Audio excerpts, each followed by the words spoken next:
Well, welcome to a new episode of Off the Fence.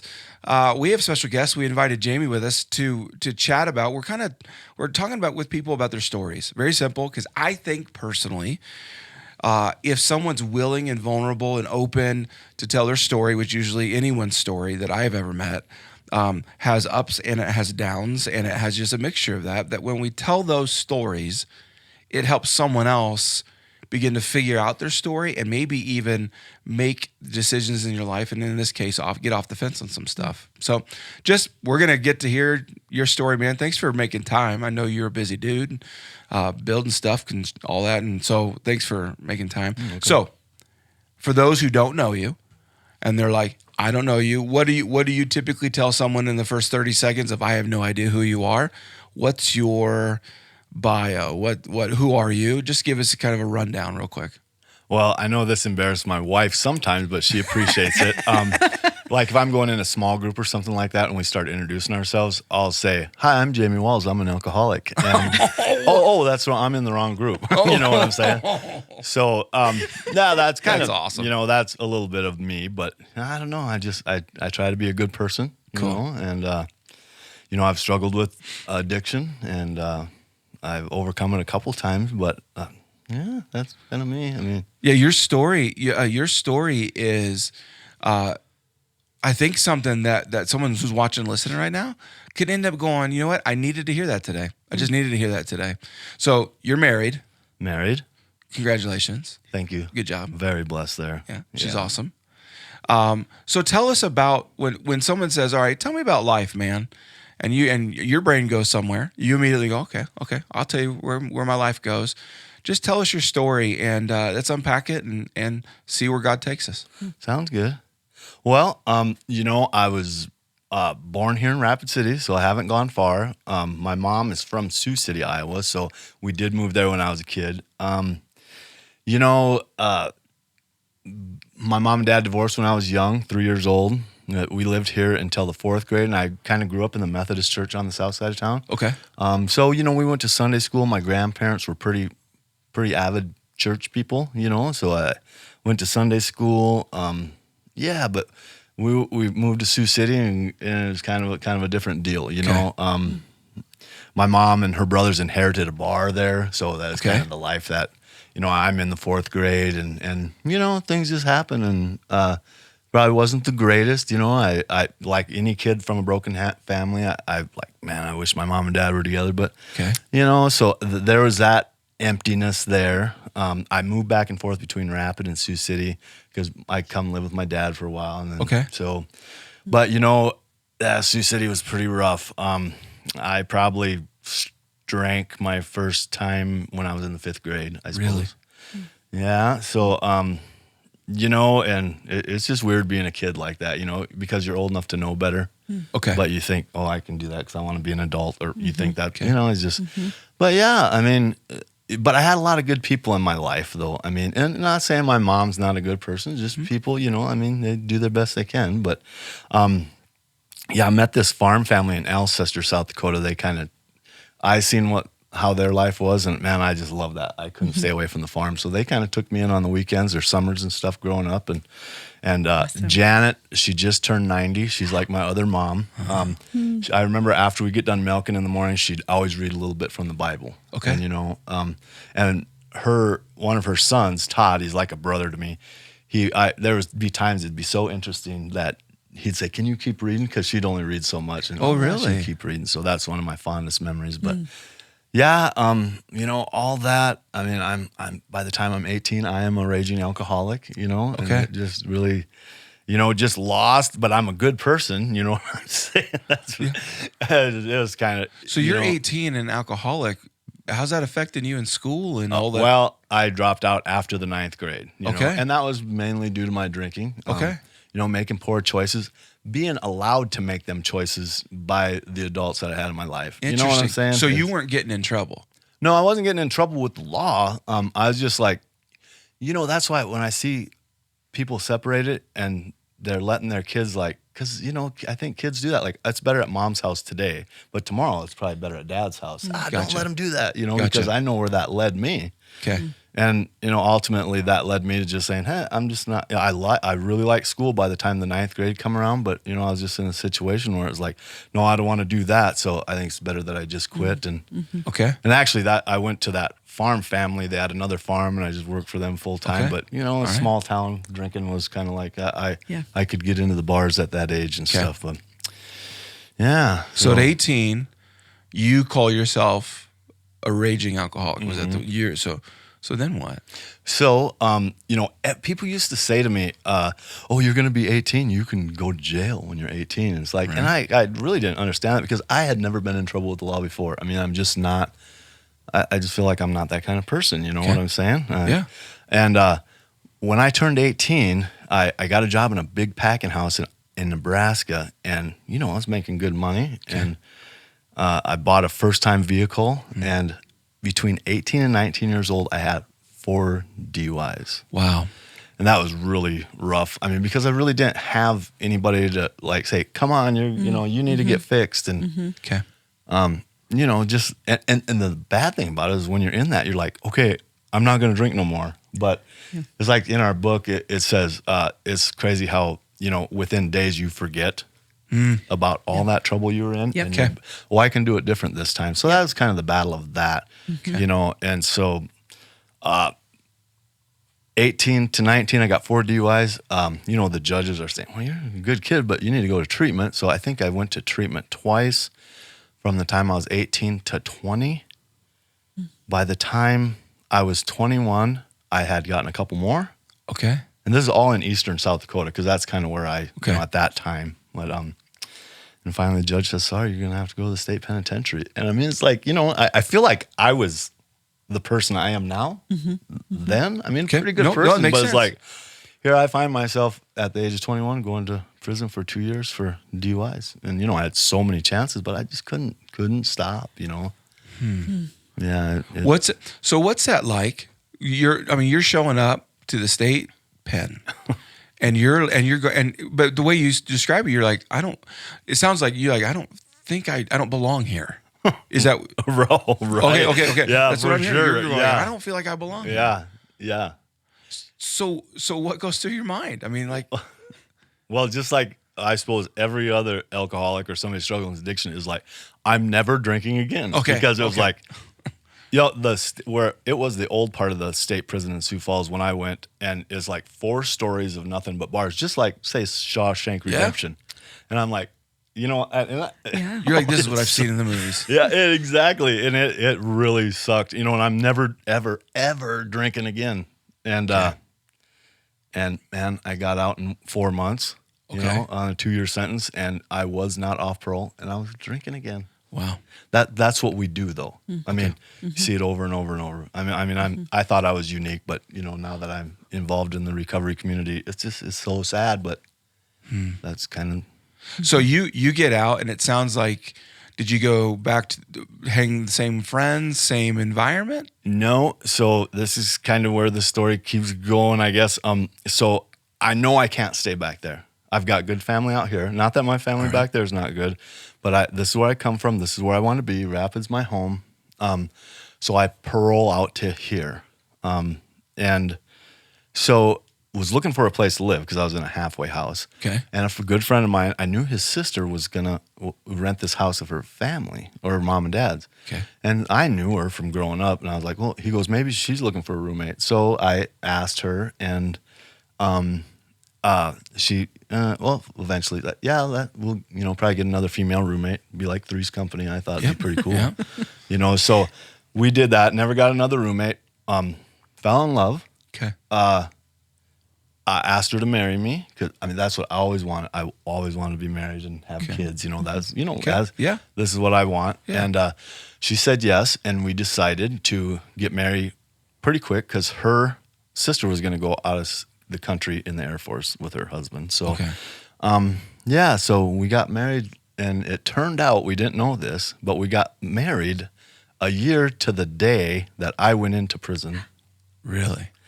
Yeah, isn't that something? She kind of freaked out like 7 years later when she noticed that. I had kept the ID for a souvenir, You're like, you're going to remember it. But she'd always look at it and say, "Why do you keep this?" I'm like, "Well, I don't know. It's like a souvenir." And then she's like, "Oh my goodness, look at if I'd have known that, I never would have done that." So what are you? You're 20, 21, 22? Let's see. So I turned 22 in prison. So Okay. So yeah, I was still 22. Okay. Yeah, because I got out December 18th. Went in December 18th. We got married. Wow. Yeah. So but we wanted kids. We were going to wait a year, but no, it was like, yes, I have kids. So everything I ever wanted, and here come our oldest daughter. But in the meantime, I'm continuing once a month drinker. You know what I'm saying? Is still battling that alcoholism. Okay. It wasn't like an everyday thing, but it was, she'd always say, once a month, you got to go, you don't come home, you spend the whole paycheck. And it's just, you're so filled with so much shame when you do that, and so our oldest was 11 months old. She was pregnant with our second, and I get another DUI. Wow. And, I just had gotten out of prison. Yep. I mean, so you just can't, the shame, the shame. And no one's got to tell you, hey, you shouldn't do that. No. You know it. You know it, but you can't. It's like, back in the day, they used to put people in insane asylums because I could see where I'm going insane because I can't figure this thing out. You know what I'm saying?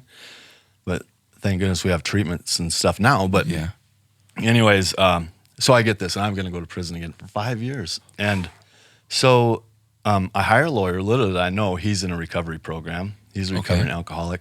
Tells me, you're an alcoholic. I can't keep you out of prison, but I can represent you. Maybe get back through the system fast so you can provide for your family. Poor wife, can you imagine? No. Just so much shame. And we're on our way to see him one day, and she's just like, "What is wrong with you? You think this is a practice life? Next one you can do it better? This is it. This is one life we have on earth." And I always remember that, thinking about her saying that. This is so true, why not do good while you're here? And I always wanted to, but so anyways, I'm going to go to prison for 5 years. Well, I got to meet the lawyer down the courthouse, and that day I get a letter in the mail from the Pennington County saying State versus James Walz, second offense misdemeanor, instead of the fifth offense habitual offender that I had. Yeah. And so I couldn't get a hold of my lawyer, and I met him down there. We're going to go into this thing, and I showed him, and he said, somebody screwed up. I don't know. We're canceling this appointment, and we're going to go in this afternoon and plead guilty for this. Okay. Once you do that, and I feel, it's all in the past. But so I did that. I didn't spend a day in jail. Wow. I had no desire to drink after that. No desire. It was just completely gone. Gives me goosebumps, man. Yeah, it gave me goosebumps too, because it was like it was like, wow. And at that time, and I still do. The only explanation, I don't know. You can say somebody screwed up at the courthouse, but I chose to believe that God said, "Here you go, Jamie. Here's your opportunity to." And so, man, I always gave God credit for that. And it was just so crazy because, I tried quitting before. And now this time it's just completely gone. There's no desire to drink whatsoever. Wow. And so what's life been like since then? So, it's, it was very good for 16 years. Okay. So we would, you said something in a sermon a week or two ago about how, we invest time in our children, and how much time do we invest in their eternity, Yep. So, quit drinking, no desire to drink. Man, every day is better than the next for me. But we're going to church, we're going to the Methodist church. Kids are baptized. We have 3 children. We're pretty committed to going to church, but they get to that certain age, let's sign them up for softball, or let's sign them up for baseball. And, so many things that you say hits home for me. I just love the message that you preach all the time. But so that's where we found ourselves, and man, we got really busy with that, and we'd stray away from church, and because we got to go to softball on Sunday, and even my wife had mentioned, she thought, isn't that something how when we're going to church pretty solid, life just seems to roll a lot easier, but when we stray away, it gets a little rocky, yeah, that's it. But we got to the point where we just quit going to church altogether. Okay. You know what I'm saying? Yeah. And I tell my story, and I'd still give God all the credit for that day, and but I definitely wasn't serving him like I should have been. Okay. And we strayed away from church. The kids, we just softball every weekend or baseball, and and it just, and so I feel like in my marriage, there's so many things that I hear at church about serving one another, and it's just like, man, wish I'd heard this a while ago. You know what I'm saying? But anyways, so 16 years into it, I still love my recovery. I'm so happy with it, but it was just really some emptiness at home. You know what I'm saying? Yeah. And now that I reflect back on it, I'm not going to, I hate to put words in anybody's mouth, but I feel like, but getting really involved in recovery now, I think what went wrong is that, so we honestly thought that if I quit drinking, our problem solved, because that's the problem, my drinking. But I learned that we never fixed the brokenness that the mistrust, So here I am going on, every day is better than the next because it's awesome because I'm doing good. And there she is, still like, when's he going to do it again? And honestly, she admitted to me that that's what kind of happened, that she never did fully trust me even after all that time. So, I just... sometimes we see the symptom, right? You see like the substance or the whatever, the behavior or whatever. Let's say I'm a shopaholic and I stop shopping. You're like, no, it's all better. Everything's great. But that's a symptom sometimes of what's really going on. And we don't always let the healing happen everywhere. Right. And so we are actually end up, well, for the case of this podcast, on the fence, even though we don't even realize it, because we've not dealt with some of that brokenness, some of that trust that's been broken, or maybe it's why was I doing all that? No, it makes sense to me, man. That's unfortunate, but it makes sense. Yeah. Okay. So you are in a marriage at that time going, it's not thriving. Right. Yep. Okay. Yep. So that's where we're at there. And, man, I just, with no recovery program in my life and no God in my life, still a believer in God. Sure. Not making him number one. And so, but that's basically what I was doing, is I was trying to find everything else to fill that hole. You know what I'm saying? Yeah. I mean, my kids, my job, my customers, everything is like my wife. And it just eventually, none of that fills that hole. No, it I mean, doesn't. even my kids didn't let me down. In some way, they let me down in my own head. You know what I'm saying? Yep. That's why we shouldn't do that. And I've learned a lot. I mean, we got to make God number one first. And I convinced myself that I'm such a good person, and I just, man, this ain't working at home. She don't love me anyways. I mean, it just shows. I mean, this is me. I mean, I'm sure it's not true. I mean, it's just, there was some brokenness there on both of our part. And so I convinced myself I deserve to be loved better than that, and I want to be loved better than that, and I cheated on my wife. And I didn't want the marriage to end, because I was in love with my family and I was in love with her, but that's what I did. I mean, it just, and I got caught, and she gave me 2 or 3 chances, but I was in that web, and I'm just doing this sober. You know what I'm saying? Yeah. But man, I didn't have other guys in my life to say, run that by, hey, what do you think if I did this? Yeah. I mean, there's so many people I have in my life now that, I mean, positive people that I can talk to and stuff. But so that's what I did. Just completely destroyed my family. My kids were just heartbroken. And I, all the time, I'm thinking I'm making the right decision, Okay. Yep.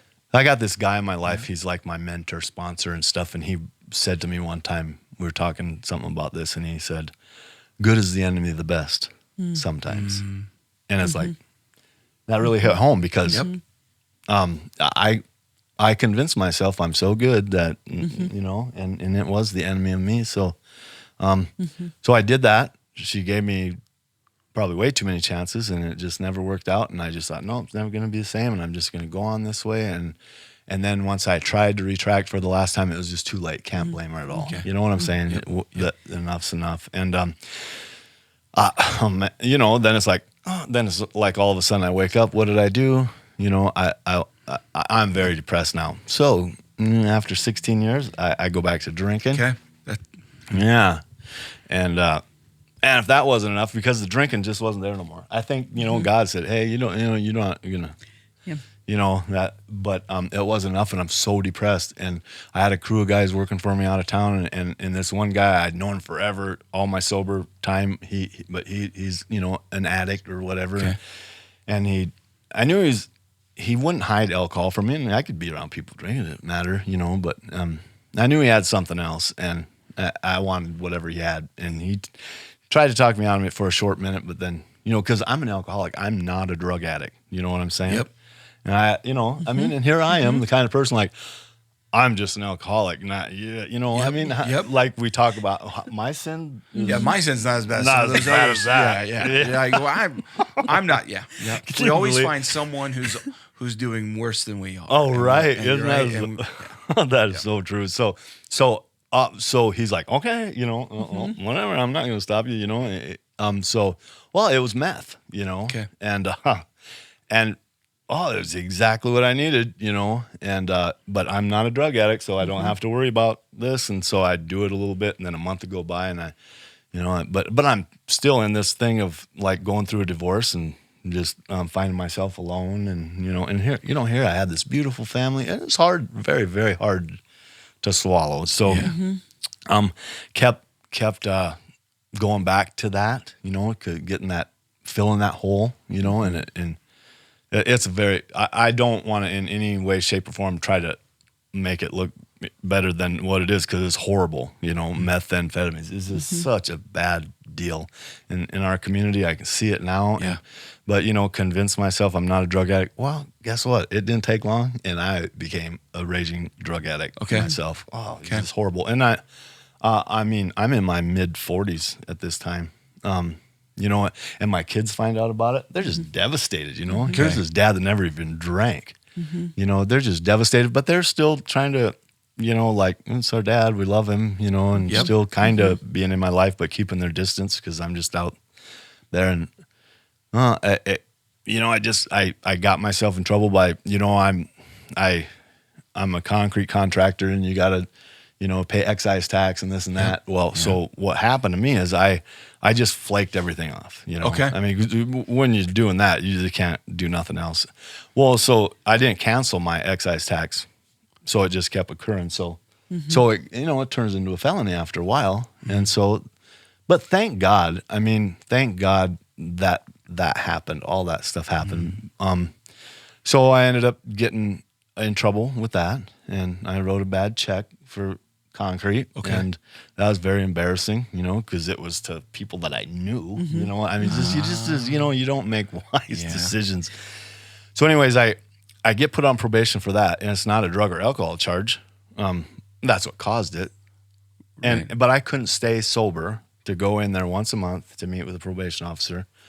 So I just absconded, just like, Okay. I'm on the run. Here I am, Okay. 40 some years old, and it's just like, and I'm, every once in a while crying out to God, I want my old life back, God, please, and stuff. But I'm not, So lo and behold, one morning my prayer was answered. It was so amazing. I didn't see it as answered my prayer, when the Pennington County officer turned his lights on to pull me over, because I knew You're like, I was caught, but this ain't the answer to my prayer, But it truly, truly, truly was. I mean, it's just, they took me in for that warrant, and then I had a possession on me, and thank God in our great state that meth is still a felony, and I hope they continue that, because don't lighten up on it.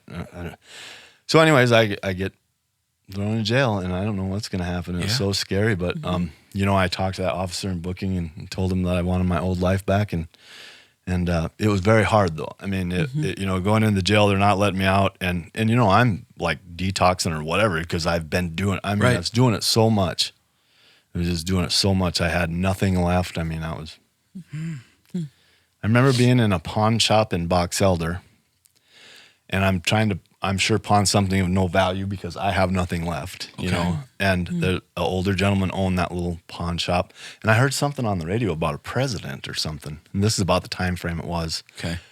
And I kind of like, do we have a new president? And he looked at me like, where have you been? And he's like, wow, Trump, you know? I mean, I was like, oh, geez. But, you know, and that was just before this all happened. And yeah. So, got in there. I, you know, was detoxing. It was really hard, you know, spending that much time without it.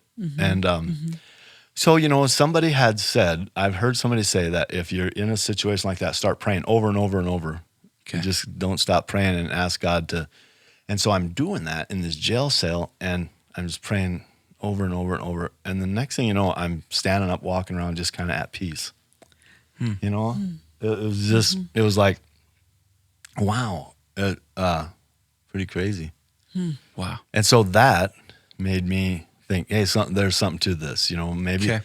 And this, so they have like in the pod or whatever, in the jail pod or whatever, they usually a guy that they call him the pod father, because he's the guy doing the Bible study over there. Okay. You know, so that's awesome. That's awesome. So I'm, you know, I'm like, I think I needed to get into this. So I go over there, and you know, I mean, seems so funny that I needed to be told this, but he did this little thing and showed, what do we do when we get out of jail? Do we go to the bar? No, we don't do that. You know, we know that's why we got us here. Do we go to our family? Yeah, no, you go to church. And you go find God first, and then God will look. You know, and that's what I was told by the Podfather in the little Bible group. And I thought, maybe this is what it is. So, and I can't remember. Maybe someday you can help me with dates or something. But my oldest daughter and I decided to get back to church, and I don't know if this is before I got sober again or after. I think it maybe been before, but it was when the church had up. On above, it said, we read it as God is nowhere. Yeah. Remember that? God I do remember here. that. God is, So I don't know if that was before this all happened, because I was trying, you know. It was in December. It was a December Christmas. sermon series about doubt. And that statement is, just for those listening or watching, if you put the words God is now here or God is nowhere, if you put those letters together with no spaces, your mind is going to see one or the other. Either God is nowhere or God is now here. But that was December. because it was leading to Christmas. God is now here. My first shot at this is, I want to say it was December 2015 or something, 2014. Okay. Somewhere in that world. So I think that was probably before I sobered up. Okay. Because so I celebrated my 5-year anniversary now. Congratulations. In November. Congratulations, man. That is really cool. That in 5 years. So, yeah. But I remember coming to church a few weeks or a couple weeks, and we'd always see that. And my daughter, and then you let it out of the bag. He goes, how are you reading this? And we kept reading it, God is nowhere. You're like, this weird in church. Yeah, wonder why and that was the first time we came, I think. And I was like, why would they have that at church? Really, where's the cross? God is nowhere. So we sat there, and then when you let it out of the bag, how are you reading this? And then, you know, and then my daughter turned to me and goes, does that mean I'm going to go to hell? Oh, no. Because we were reading it that way. And I'm like, I don't think so. No. Anyways. But yeah, after I got out of jail, you know, I came right here. I don't know that there was even because I think it's because my daughter and I had been coming here and we liked it. Okay. And so I don't even know if there was a service here, but I think I showed up in the parking lot just like, okay, here I am, God. And then after that, you know, started attending regular, you know, I mean, as much as possible. And then, you know, I got onto that idea of serving and stuff. I don't know if you remember that. It was so embarrassing for me. At what? Well, it was because, you know, I'm like feeling it. I'm getting filled with the Holy Spirit, and God's working in my life. Yeah. I mean, even though I'm on this. Well, I was on a program through the courts, and it was an awesome program. And so it's through Pennington County. I took it. I wanted to take anything I could to help me because I needed help, you know, and I didn't want to lose this. So, you know, but I'm still not feeling too good about myself, you know, but I'm hearing things that God, you know, how God feels about me. And, and listening to the Christian music you say and stuff like this. Yep. Okay, if you say, then man, I got to believe that too. Yeah. And I'm starting to feel pretty good. But we go to Easter service down there at the Civic Center. And I don't know if it was the last. I don't think it was the last one. But anyways, we're talking about service, and I'm feeling, I'm feeling like, yeah, I'm going to start serving. You know what I'm saying? And so after church, then you guys are like kind of standing by the ticket booth and stuff out there. Yeah. Yeah. Do you remember? You probably don't. You probably have people kind of like all the time, but no. So you're standing there, you're by yourself, but I'm like, I don't know that I you kind of feel like I can't approach a pastor, and it's like, I don't even know if I can talk to that guy, but I'm like, I'm gonna go tell him something, because. So I went up to you and I said, hey, I look forward to serving you. And I turned around and walked away. And I was like, no, not you. Not you. Not you. That's not what serving God. But instead of turning around and coming back and clearing that up with you, I just like, oh, geez. Completely blew it. And I walked off and you're standing there, you're like, oh. He probably didn't think anything of it because I talk like that all the time. No, I was just like, I know what you mean, man. I know what you mean. Well, I turned around so quick and walked away, I didn't have a chance to. In my mind, you were probably like, oh. No, That's awesome. That's cool. Because you are, I would say you are a staple in serving, and you show so much evidence of the power of community. Yeah.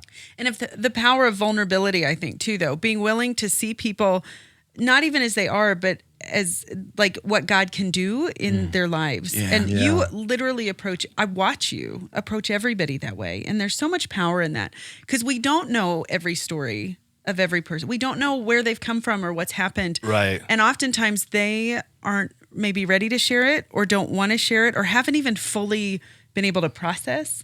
And so, you do that so well. And I'm just so grateful because it is, we don't know everybody's stories. We can't, but we can see them and we can connect with them and just make sure they know that they're valuable. And I think your story is a testimony of that even in our worst, God sees us and loves us and he invites his people to do that too. Yeah. And your kids, your daughter coming with you to church, what a great kid to go. Oh yeah. Yeah. There's so much power in just being present for people and with people.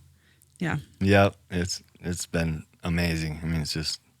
So for someone listening right now, they didn't know, they start listening to a podcast or watching a podcast.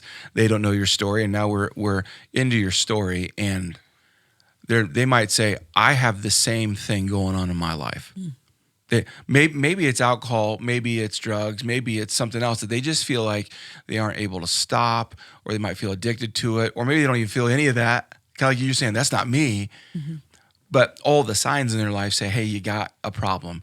What from what you've learned, what wisdom, and they're on the fence, they're not doing anything about what they're doing. What guidance would you give them based on what you've experienced on getting off the fence on stuff that's consuming them?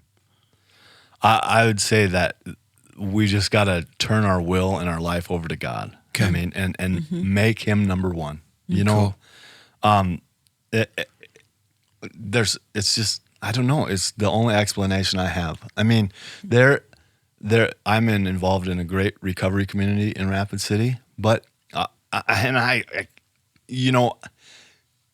people are kind of free to believe in what they want to, you kind of leave it an open book just to get them into the meetings. But, our book was wrote on the principles of the Bible and stuff. There's so many things in there that I hear at church. And then I found out, and I'm trying to spread that around like, hey, there's I'm figuring this out. And some guy told me, you know what? It was wrote on. Oh, okay. Well, I'll quit spreading that word. But it's good stuff.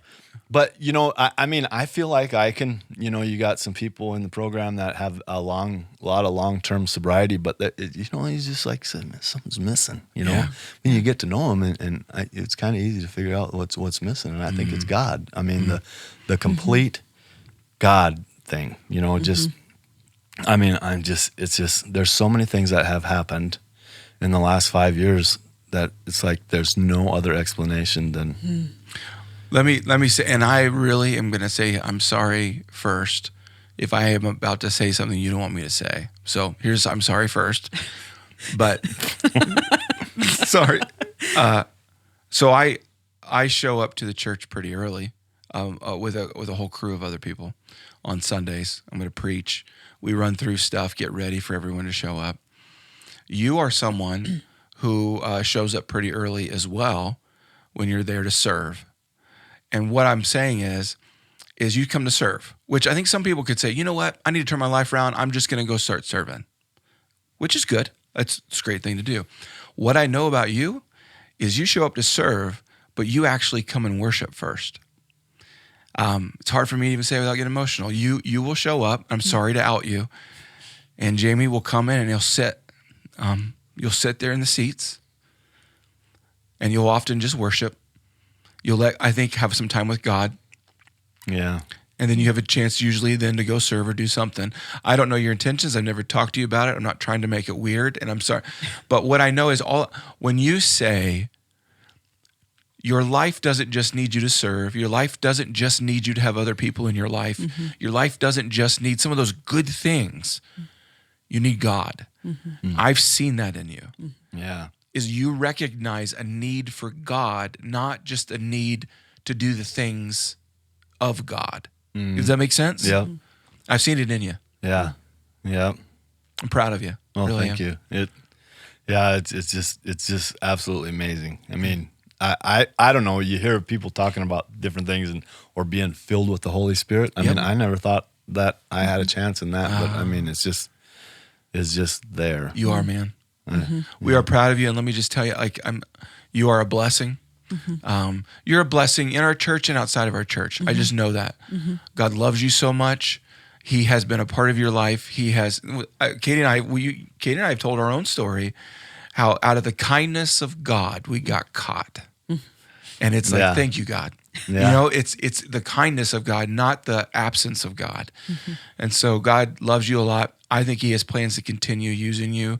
Thank you for your vulnerability. Yes. Not everyone's willing to share their story, but may this story in this moment spark someone's story to maybe they hand their life over to God and get better. If you're watching or listening and you're like, I need help a little bit more, you can text us at 605-250-1224. And I can link you up with some great people. I can link you up some great recovery programs. I can link you up with a great, what we call our village, the church. So thanks for listening. Thanks for watching. Thanks for being a part of this, man. Thanks for having me. Yeah. We love you guys very much.